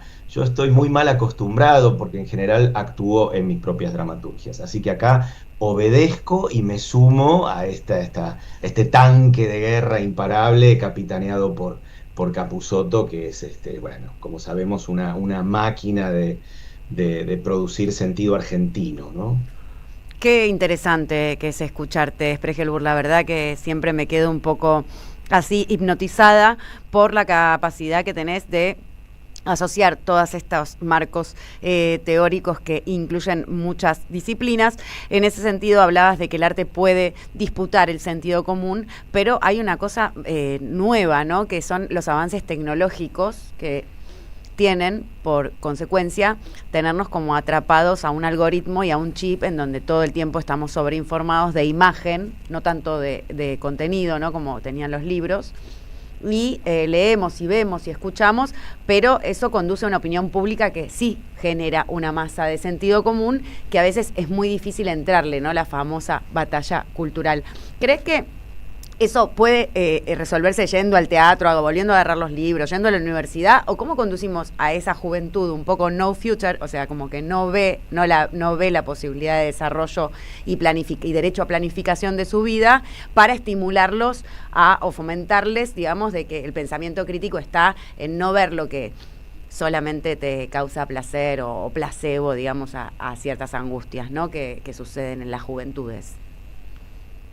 Bueno, es la pregunta del millón, porque en realidad si todos los artistas estuviéramos de acuerdo con respecto a qué es lo que hay que ir a ver o qué es lo que hay que ir a decir, no tendríamos estos debates como sucede con Homo Argentum, por ejemplo, ¿no? Yo realmente creo, bueno, un poco todo lo contrario a lo que cree Francella, y sin embargo allí está él produciendo lo suyo y aquí estoy yo. Creo que mucho más la salida y la solución está mucho más por las miradas más singulares que por aquellas más masivas. Siempre he pensado esto y siempre he luchado también contra el presupuesto de que el arte sea elitista. El arte no es elitista, es decir, no es solo para algunos, es para cualquiera, lo cual no es lo mismo. En cambio, si uno, como decías vos, repite o se solaza en aquellos placebos de identificación inmediata, bueno, el apocalipsis está muy, muy cerquita, ¿no? También en este discurso de la academia hablo un poco de esto de las... Bueno, vos sabés que la función de la academia, la última, es asesorar a la RAE sobre la construcción del diccionario. Y el diccionario tiene para todos nosotros un doble filo, ¿no? Por un lado, lo queremos y por el otro lado lo queremos destruir. ¿Por qué? Porque pensamos que el diccionario va a regular nuestros modos de pensamiento y los va a sondear. Pues bien, te diría, es bastante más interesante leer lo que dice el diccionario sobre conceptos complejos que lo que dice una IA, por ejemplo, que en tanto se basa en los discursos que circulan en redes más leídos, rápidamente termina por autoformatearse hacia la vulgaridad, ¿no?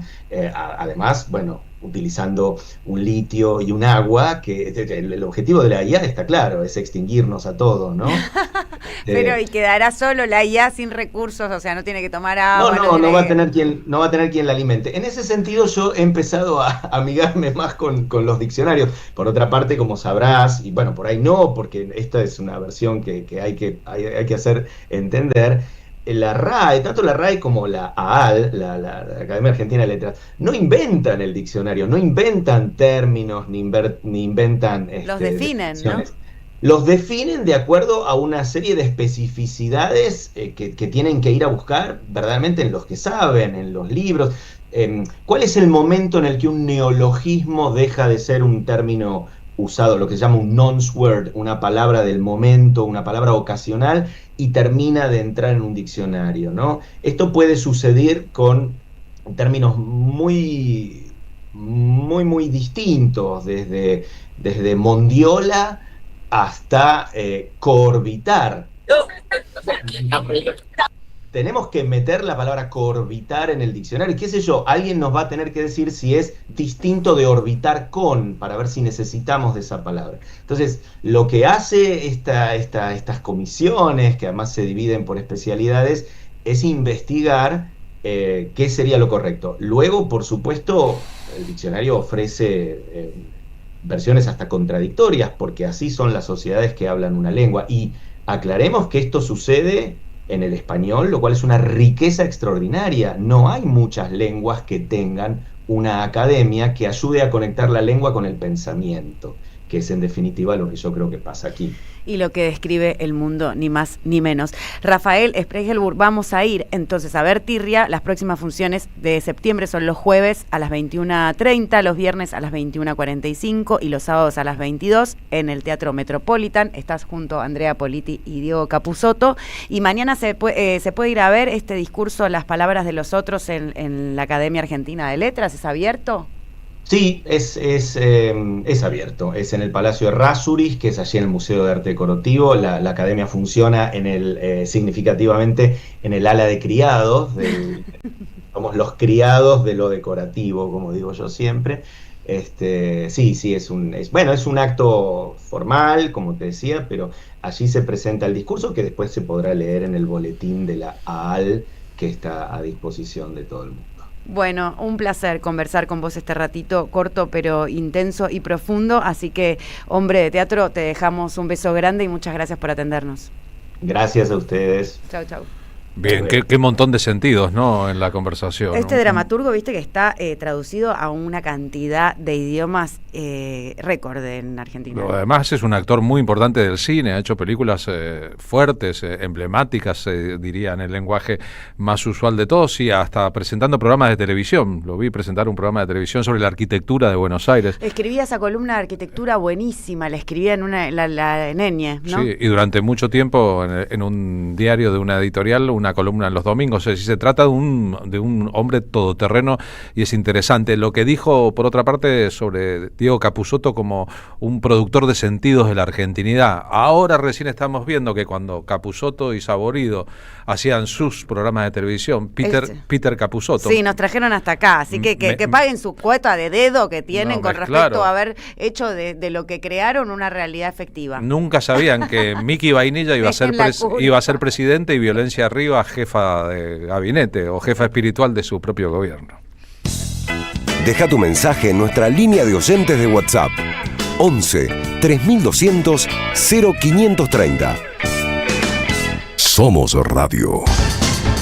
AM530.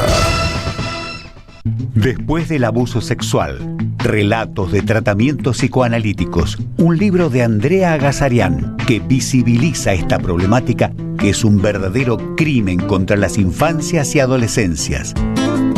Conseguilo en librerías y en edicionessicus.com.ar. Te esperamos en nuestra librería Café de Adolfo Alsina 685, Capital Federal. Ediciones Sicus. Libros para una cultura de la integración. El sabor que te acompaña es Café Bantú. El aroma en la mañana de Café Bantú. Bantú. El viernes 12 de septiembre a las 21, Juan Tata Cedrón en vivo en La Carbonera. Carlos Calvo 299 San Telmo. Entradas anticipadas con descuento por Passline. Producen Don Narciso y Jueguen. Auspicia AM530 Somos Radio. El sol sale todos los días, cantan los pájaros a suave. Auspiciaron la tarde con Carlos Polimeni. La Municipalidad de Pehuajó sigue inaugurando obras en 2023. Cierre del primer basural a cielo abierto de la provincia de Buenos Aires. Nuevo complejo ambiental. Jardín 919. Centro de Atención Temprana Dr. Ferreira. Complejo cultural. Nueva guardia del hospital. Más de nuevas 200 viviendas. Pehuajó. Gestión Pablo Javier Zurro. Las voces se multiplican. Nuestra comunidad se agranda. Este descubrimiento de hace 100 años le dio vida a muchísima gente. Gracias a la comunidad 530, renovamos nuestra planta transmisora. Más potencia, más llegada. AM530 Somos Radio. A todo el país. La batalla no es solo política. La batalla es cultural.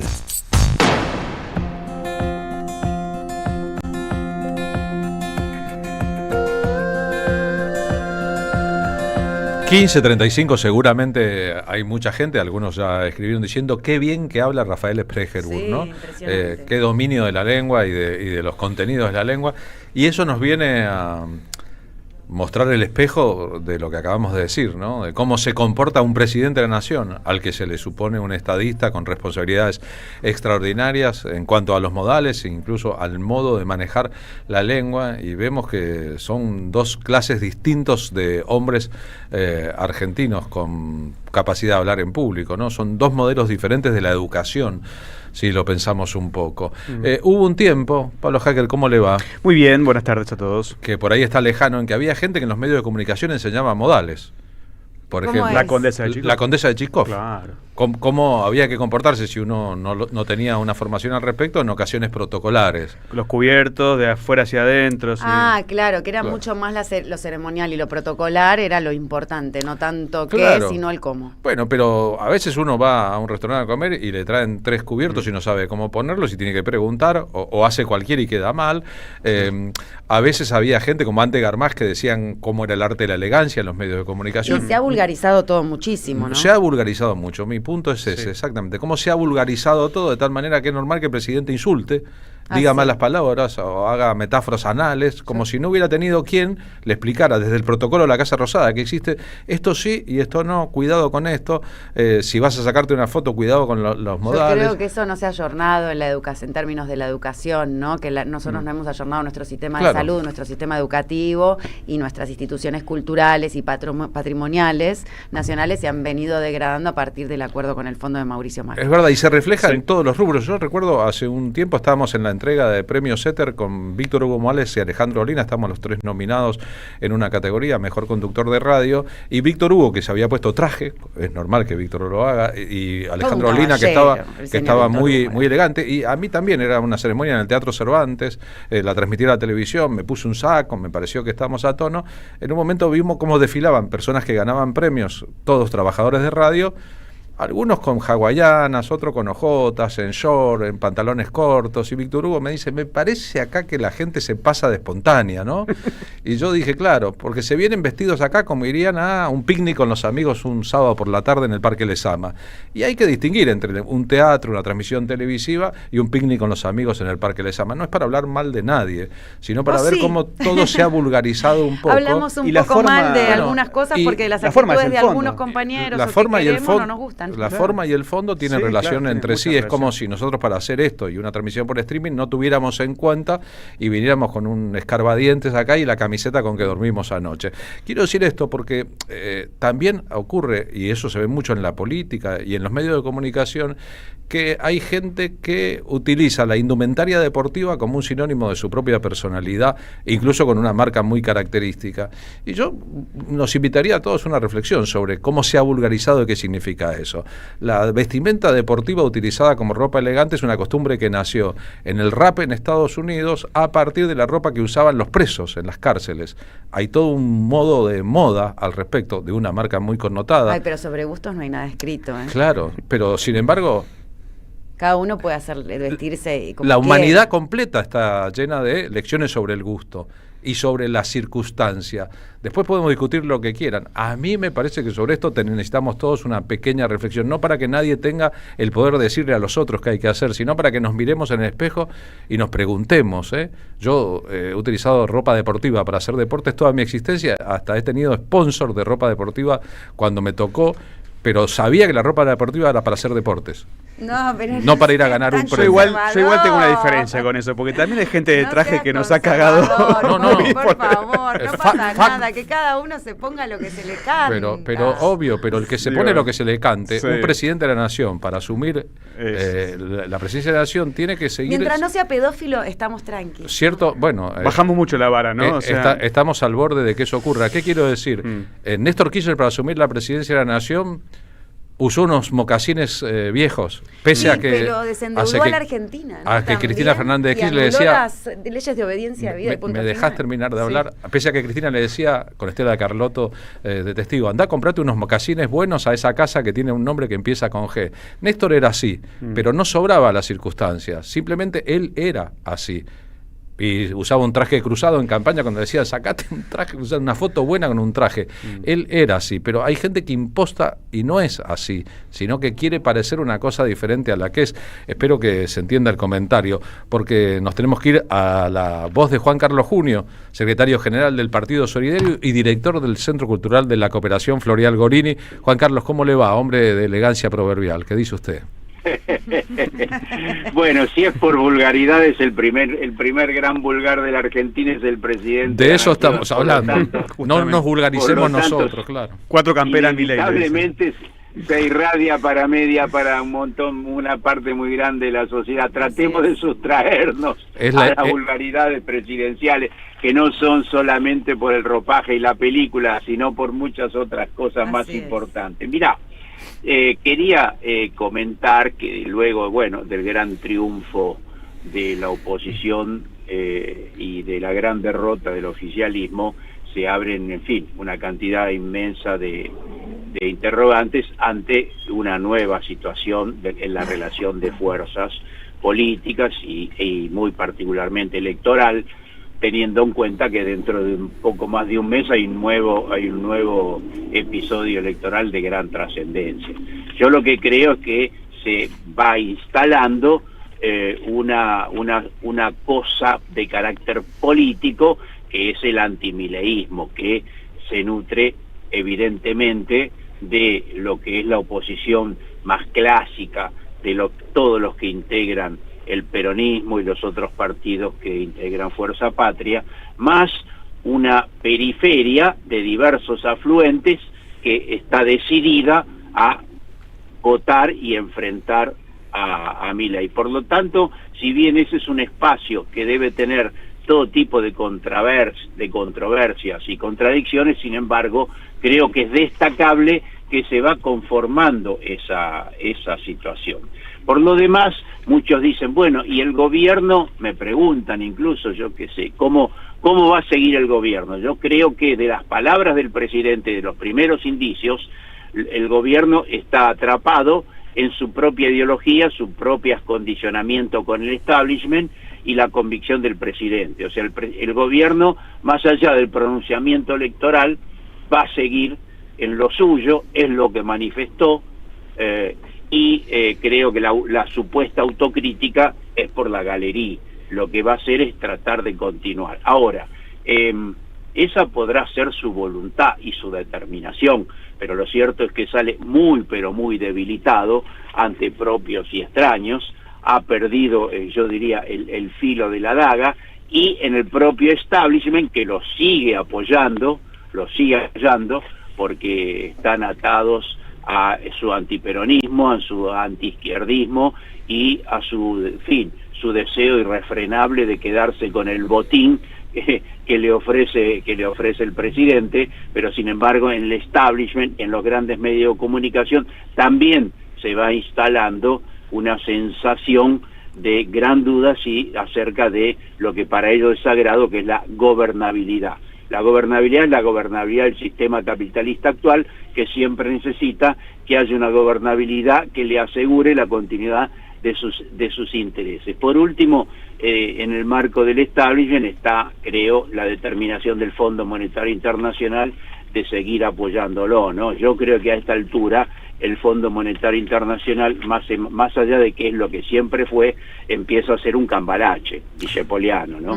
Porque tienen una incoherencia absoluta, su discurso se compra y vende en cualquier botica, como decía mi vieja, y lo que está claro es que Trump hace lo que quiere y todos los análisis técnicos y los estatutos creo que van quedando de lado. Por lo tanto, bueno, creo que se viene este panorama. Por último diría lo obvio, mucho depende del resultado de octubre, pero creo que el resultado de octubre está muy condicionado por este resultado en la provincia de Buenos Aires de estos últimos días. Así que se abre un panorama para la oposición, si es capaz de sostener la unidad, incluso de consolidarla y de ampliarla. Para la oposición política se abre un panorama mucho más alentador. Una línea que utilizaste al principio de razonamiento indica que lo que vertebra la oposición política hoy es el antimileísmo, por lo cual habrá posiciones surtidas al respecto, incluyendo las del campo, que en mayoría, o los militares de las Fuerzas Armadas, que en su mayoría han votado en la provincia de Buenos Aires por Axel Kicillof en repudio a Milei, y no porque coincidan tanto. De hecho, vi una afirmación de Lilita Carrió diciendo que está muy contenta por el resultado en la provincia de Buenos Aires. Sí, efectivamente, esos son rasgos muy, pero muy novedosos. Vos decís lo de las Fuerzas Armadas y están todas esas zonas agrarias que hasta ahora eran estructuralmente antiperonistas, antikirchneristas, y eso se produjo, yo diría, una escisión, ¿no es cierto?, que una parte lo abandonó, protestó. Así que eso es una cuestión, en fin, muy novedosa, que habrá que ver, creo yo, insisto, cómo se va a comportar en el mes de octubre, ¿no? Pero, insisto también, creo que lo que ocurrió ahora es irreversible para octubre y va a impactar en el conjunto del país. Bien. Pero bueno, el escenario está abierto, pero hay un nuevo escenario, no cabe duda. Seguramente comenzaron a entrarle balas y ahora son cañonazos al gobierno de Javier Milei. Gracias, Juan Carlos. Chao, Carlos, hasta pronto. Juan Carlos Junio aquí con nosotros ayudándonos a pensar. Antes de empezar mi reflexión, espero que se entienda sobre el arte de la elegancia en el año 2025, me fui a buscar un café. Así que gracias Café Bantú, que es el café es un sueño, te veo así como que estás quedando dormida, sí. Marina. Como Martin Luther King. Tenés más sueño que Martin Luther King. Tenés un sueño. Este es el café de la radio, por el aroma y el sabor de cada mañana. Probalo en tu casa si querés, también en la oficina. Es café de especialidad con máquinas expendedores de última generación. Piden buen café y te podés comunicar por la cuenta de Instagram @cafébantú, una leyenda de aromas y sabores que inspiran.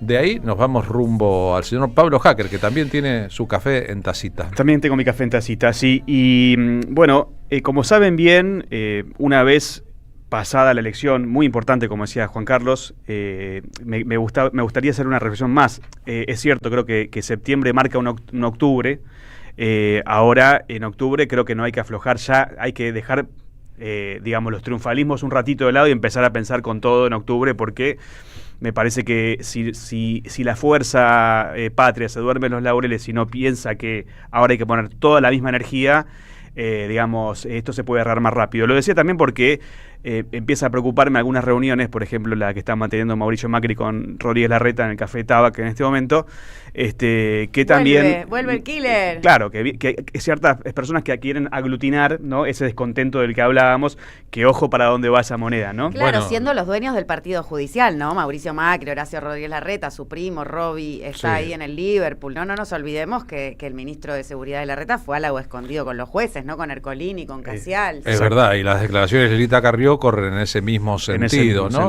Sí. Hay cosas que no hay que olvidar, pero se ha abierto una instancia política completamente diferente después cambió el viento. De la derrota de Milei. Cambió el viento, todo el mundo olfatea eso, cada uno buscará por su lado, mientras el hombre que maneja la economía, Caputo, dijo que la opción para 2027 es mileísmo o comunismo en la Argentina. Así ven la realidad. Están perdidos un poquito. Claro, creen que lo que tienen enfrente es el comunismo. Pero bueno, ahora vamos a hablar en un momento del tema universitario, que venimos siguiéndolo de cerca. Lo que decía es que pasaron las elecciones y hay que ocuparse de la diaria y de un montón de cosas que no están funcionando para nada. Entre otras cosas son los salarios docentes. Bueno, todos acá vamos a la universidad o damos clases o dimos clases en un momento y sabemos que eso está siendo muy, muy difícil, porque creo yo que es intentar romper, así como se intentó romper el sistema de salud, se intentó romper las jubilaciones, se intenta romper el trabajo, se intenta romper ese gran, fabuloso sistema de ascenso social que es la universidad pública. Recordemos, en el kirchnerismo se crearon 19 universidades en el conurbano, acercando la posibilidad del estudio a las personas que antes no lo podían hacer por una cuestión de lejanía, de imposibilidad física y real. Hoy, durante todo el día en Plaza de Mayo, se están realizando clases abiertas, lo organiza FEDUBA. Es una jornada en la que estuvo, entre otras, Alicia Stolkiner, muchas personas muy valiosas que están justamente dando clases a todo el público en Plaza de Mayo para advertir de la situación que tiene que ver con la posibilidad concreta de que haya un veto y que no se cumpla con los pequeños triunfos que viene teniendo la comunidad. La ley de financiamiento universitario, ¿no? Exactamente. Los que amamos la universidad y creemos que es un bien de la cultura argentina en general, jamás olvidaremos a Horacio González dando en la calle clases en la carrera de Sociología durante los años 90, como uno de los primeros que propuso eso. Para protestar, salgamos a la calle, cortemos la calle y demos clase en las calles. No he visto profesores más carismáticos que Horacio González al frente. Un hermoso recuerdo. Al frente de docenas de personas que incluso iban hasta ahí para escucharlo. Y para eso estamos en línea con Julia Benito. Ella es presidenta del Centro de Estudiantes de Exactas y es candidata a diputada nacional. ¿Qué tal, Julia? ¿Cómo estás? Acá Pablo, Carlos y Marina te saludamos en la 530. Hola, ¿qué tal? ¿Cómo están? ¿Me escuchan bien ahí? Sí. Perfecto, Julia. Muchas gracias por la invitación. Bueno, por favor, estás en Plaza de Mayo, claramente. Exactamente, estoy acá, justo tenía para mostrarles. Están sucediendo las clases públicas a mis espaldas. Bien. Y acá estamos miles de estudiantes reunidos. Bueno, contame cómo está el clima ahí, ya que estás casi como notera, como movilera de la radio. Sí, totalmente. La verdad que acá estamos desde muy temprano, ya todos listos para esta acción de visibilización que implica mostrarle a Javier Milei, enfrente de la Casa Rosada, donde él estaba hasta hace muy poquito tiempo, la realidad de las universidades que él evidentemente no conoce y de nuestros docentes, como tenemos hoy clases los estudiantes. ¿Y cuál es la realidad hoy de los docentes universitarios? Por si algún distraído no sabe, ¿qué está pasando hoy en las aulas? Hoy tenemos una crisis completa, por un lado, de lo que tiene que ver con los trabajadores de nuestra universidad, cuyos salarios se encuentran por debajo de la línea de la pobreza. Hoy llegar a fin de mes es una tarea imposible directamente, te diría que ni al 20 del mes se llega. Para los estudiantes, que también somos trabajadores, nos resulta no solamente difícil sostener nuestra cursada, sino también permanecer en la misma, porque las becas se encuentran congeladas, no contamos con ningún tipo de financiamiento para lo que es la investigación, tampoco yo soy estudiante de ciencias, así que eso nos pega directamente y se ve en nuestras clases, también con la falta misma de docentes, que son la gran cantidad que deben dejar sus tareas en la universidad pública o mismo a veces en el país. O sea, esto es un dato que yo ya vengo escuchando mucho, que son docentes que empiezan a tener que irse o en todo caso sumar un trabajo. Me he cruzado el otro día con en una aplicación de estas, de taxis, con un docente universitario que bueno, estaba tratando de cubrir su salario, haciendo ese trabajo, que por supuesto es digno, pero estaría bueno que se puedan dedicar pleno, ¿no? Porque además dar una clase no es solamente ir presentarse en un teórico, en un práctico, sino que es estudiar, preparar, corregir, toda esta cuestión que mucha gente quizás no sabe o no termina de comprender. No, y que sepa que 200.000 pesos cobra un docente, ¿no? De cátedra, ¿no? Julia. Sí, exactamente, depende de la dedicación, tal vez de las horas que ellos reciben, pero el cargo testigo es ese, y que además son personas que tuvieron por ahí 10 años de formación antes de dedicarse a la docencia. No es que se puede subestimar esa tarea que ellos están realizando, sino que es gente altamente calificada y que en cualquier otro sector son ampliamente requeridos, tanto dentro como fuera del país, y los estamos perdiendo porque hoy la universidad pública no los puede contener a todos. Terrible. Y Julia, ¿y cómo ves la gente que está ahí caminando por Plaza de Mayo, que de repente quizás no está convocada específicamente por FEDUBA? ¿Qué reacción hay, ¿no? Porque quiero tratar de unir un poquito lo que pasó el domingo a las elecciones, donde creo que hubo un despertar, por lo menos en la provincia de Buenos Aires, con respecto a algunas realidades y el rechazo a otras. ¿Qué te dice la gente, vamos a llamar la gente de a pie? Yo la verdad que tuve una reacción parecida, me da la sensación. Tenemos acá un stand también que tiene que ver con poder hablar con las personas, hacemos material para interpelarlos y la respuesta ha sido muy buena. Me parece que hay un nivel muy alto también de aceptación por la universidad pública, por la educación pública, y que verla puesta en fuego es algo que a la sociedad le conmueve, le mueve, no es algo que no le deja de importar. Y que me parece que genera muchas reacciones. Además también trajimos a uno de los investigadores del stream del CONICET, famoso del Fondo del Mar, que tanto revolucionó las últimas semanas a la gente, y poder encontrarse con personas que realmente aman tanto lo que hacen, me parece que es muy movilizante. Ha habido una reacción muy, muy positiva de la gente que circula también por acá. Bueno, qué bueno eso. Y Julia, bueno, vamos al lado, sos candidata. Sí, para octubre, exactamente. Bueno, primero felicitaciones. Felicitaciones, muchas Julia. Gracias. Y contame un poquito cómo tomaste esto, qué esperás que suceda en octubre. Veníamos hablando recién sobre lo que sucedió hace 3 días nomás, con un cierto cambio de aire. Hay que decirlo, una sorpresa en la diferencia, ¿no? Uno empezaba a percibir que había un rechazo muy fuerte a algunas políticas de Milei, entre otras al gran ataque que hay a las universidades y a todo el sistema educativo. Pero bueno, eso que se percibía se reflejó en las urnas. ¿Qué pensás que puede pasar en octubre? ¿Qué hay que hacer para que eso se repita en octubre o mejore incluso? Bueno, primero que nada, muy contenta. Realmente me siento muy honrada de que mis compañeros me hayan elegido para esta tarea. Sabemos que lo que encauzamos nosotros como militantes políticos nunca es a nivel personal, sino que hay una larga construcción y militancia detrás. Yo no quiero dejar de mencionar que si hoy las universidades tienen la importancia en la política y en las listas, así como las tienen hoy en la lista de Fuerza Patria, es gracias a la militancia que hemos hecho a lo largo de todo el año pasado, de las victorias que encontramos en los 4 centros de estudiantes de la Universidad de Buenos Aires, en la Universidad Nacional de las Artes, en los colegios secundarios, que el movimiento estudiantil realmente se puso de pie el año pasado, y que me parece que es muy importante llevar toda esta fuerza que tenemos los jóvenes y las discusiones que solo nosotros sabemos interpelar al ámbito de la vida política, porque es muy requerido.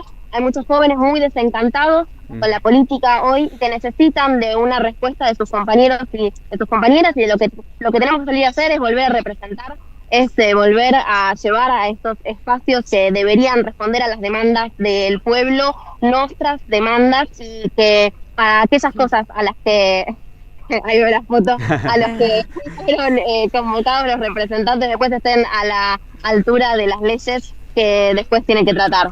Qué grande. Bueno, muy bueno, Julia, muy claro. Gracias por esta movida con FEDUBA ahí en Plaza de Mayo. Sigan haciéndolo, me parece que es fundamental. Y estamos en comunicación ya más cerca de las elecciones y durante la campaña, así nos vas contando cómo viene todo. Perfecto, muchísimas gracias a ustedes. Abrazo grande. Chau. Saludos. Julia gracias. Benito, Julia candidata, Benito. Fuerza Patria, diputada nacional, un cuadrazo. Un cuadrazo además que viene trabajando muchísimo. Hay que recordar que los universitarios y FEDUBA y CONADU y todos los gremios docentes fueron los primeros en asestarle iba a decir un golpe, no me gusta la palabra, pero un freno a Milei con aquella famosísima Sí, y enorme manifestación. ¿no? Fue quizás la primera piña que le entró al gobierno. En la misma tradición podríamos buscar la canción Me gustan los estudiantes de los años 60 de Violeta Parra, con que se construyó el Cordobazo en Argentina o el Mayo Gran francés. canción. La enorme cantidad de estudiantes que comprendieron que no podían estar separados de la vida pública porque vayan a la universidad, sino son parte de una vida pública. Y como escuchamos en el discurso de Salvador Allende, que acompañó ayer la visita de Manuel García, los que van a la universidad tienen que saber que el dinero de las universidades sale del impuesto que pagan sus padres o los trabajadores, para que haya una porción de nosotros mismos que mediante el estudio universitario sea mejor, y que no son de ninguna manera una élite cultural, sino parte de una sociedad que decide financiar con el dinero de los impuestos que pagan todos el estudio de calidad para mejorar a la propia sociedad. Galperín no paga, todos no, algunos. Sí, pero no es el tema central. Eso también un nuevo gobierno deberá empezar a resolverlo. Los campeones de todo que fugan dinero de la Argentina y viven afuera y se creen los dueños del país. El ganador de las entradas para ir a ver, a cuenta del programa, mañana en el Teatro Metro, a Felipe Piña y Pedro Saborido en La Plata con Historias Argentinas, es Hugo Álvarez. Gracias, Hugo, y gracias a todos los que participaron. Por otra parte, si querés descansar mejor, ¿quién no quiere descansar mejor? Tenemos la publicidad aquí, esto es un PNT, de los proveedores de hogares que hacen que Milesi Ogay y toda la línea Canon de cañones completas, de colchones completos, esté a tu disposición si querés tener un descanso diferente. El mejor precio, el mejor colchón. ¿Querés un colchón barato? Un colchón de calidad barato. Te damos el WhatsApp bueno de Milesi Canon, 11 44 15 25 40. ¿Quién no quiere dormir mejor? Me encantaría. Y descansar un poco mejor. A mí me gustan los estudiantes, ¿y a vos? También. Bueno, usted es estudiante. Claro que sí, por eso estoy luchando también y adhiriendo a este reclamo muy genuino y justo, ¿no? Mirá si va a ser elitista estudiar gratis, público y de calidad cuando fue una política de Estado y donde nace, donde hay un derecho nace una necesidad. El tema es que quién financia la necesidad, ¿no? ¿O cómo? Estudiar no es un privilegio, es un derecho. Eso hace muchísimo tiempo lo sabe el mundo completo. Pero ¿cómo se financia ese derecho? Esa es la pregunta. Con el dinero que pagan nuestros padres, nuestros compañeros, los trabajadores, los obreros, con el IVA, con un montón de asuntos que hacen que las sociedades apunten a ser mejores y no peores. Con eso se financia también la investigación científica, los avances en el conocimiento. Con eso se mantiene también el estatus de los que dejaron de trabajar y pertenecen a la clase pasiva, pero ya hicieron lo que tenían que hacer. Eso que no hacía falta explicar antes. Exacto. Y que Milei pone y que ahora estamos discutiendo, ¿no? Sabiéndonos como la mejor universidad de la región. Exactamente. Que es la UBA, ¿no? Una de las mejores del mundo. Los 5 premios Nobel de los que se ufana Argentina salieron de la universidad pública. Ya no haría falta repetirlo, pero lo subrayamos en este contexto. Así que qué suerte de haber pertenecido siempre a este campo de ideas, sino al minado campo de ideas de los que hoy gobiernan y mañana serán solamente un mal recuerdo. Nos encontramos mañana jueves. Sí, por supuesto que sí, jueves valiente. Así es, las madres marchan, como siempre.